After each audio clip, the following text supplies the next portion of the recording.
वटसावित्री पौर्णिमेचं व्रत अनेक महिला मोठ्या हौशेने करतात. या दिवशी अखंड सौभाग्य प्राप्त होण्यासाठी वडाच्या झाडाची पूजा केली जाते. तसेच बहुतांश महिला उपवासही करतात.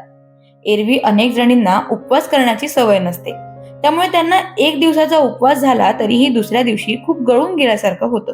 काही जणींना ऍसिडिटीचा भयंकर त्रास होतो, डोकं जड पडतं, पोट बिघडतं.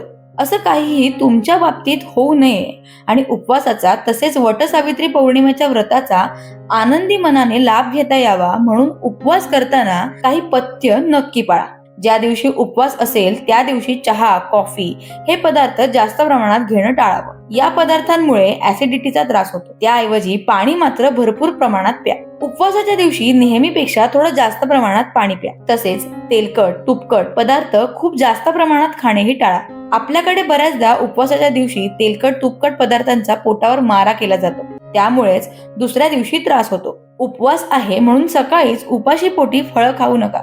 उपाशी पोटी फळं खाल्ल्याने ऍसिडिटी वाढते. उपवासाच्या दिवशी साबुदाण्याची खिचडी, साबुदाण्याचे वडे असे पदार्थ खाणार असाल तर त्यासोबत ताक नक्की घ्या. ताक प्यायल्याने जड साबुदाणा पचायला सोपा जातो आणि त्रास होत नाही. अशा पद्धतीने जर उपवास केला तर त्यामुळे तुम्हाला उपवास करणं जड जाणार नाही, तसेच दुसऱ्या दिवशीही ऍसिडिटी, अपचन असे त्रास होणार नाही.